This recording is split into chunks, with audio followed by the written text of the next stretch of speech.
Hey guys, Final RPG here. I just wanted to discuss about a theory that I had while overviewing the Kingdom Hearts 4 screenshots, and I want to dive even deeper into one of the photos that we looked at previously. There's this massive light shining very brightly towards Sora, and it made me think, well, in Japanese folklore, people saw the light, or seeing the light would be a means of being reborn or being rebirthed into a new. Such as in Japanese Shinto mythology, Amaterasu, the goddess of the sun, is known as the queen of heaven and creation, or even yokai spirits, monsters with supernatural beings or where individuals might be reborn as different creatures or ghosts with a new purpose or connection to the world. Now, I'm not saying Sora will change his character or who we play as from his point of view, but something akin to Xehanort, where he wanted to have multiple lives to make his plan work to see the new world ahead. It dawned upon me that Sigurd says this line in Kingdom Hearts 4's trailer. If this isn't the ending you desire, or if it brings you despair, then leave this world for another. Your options are endless. Is he implying or leaning towards you may leave your body and mind to be reborn somewhere else entirely, kind of like how the player once did? Or is he implying the fact of Sora using his powers to rewrite events to change the outcome, and diving deeper into what those powers actually mean to him?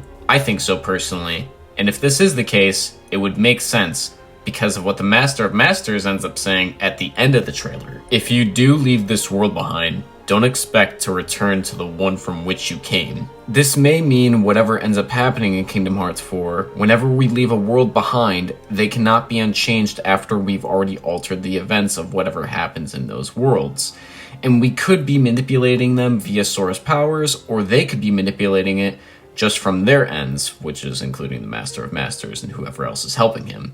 But it would make sense if time was a bit wonky due to the fact that they're in some sort of afterlife, because Strelitzia even tells Sora that they're in some sort of akin to an afterlife for them, and the fact that Donald and Goofy are looking for Sora in the underworld for clues, and Hades is the god of death, he'd ought to know something about it, right? And it fits up pretty well with the lines of all the mythology stuff that we had brought up earlier. And a little nod that I want to mention as well is that in Dark Road, there's a scene where Hades says you, and he turns around and he's looking at someone, but we never get to see who that exactly is. And I just find it very strange that the context kind of lines up with when he talks to Donald and Goofy when they're walking away in the underworld.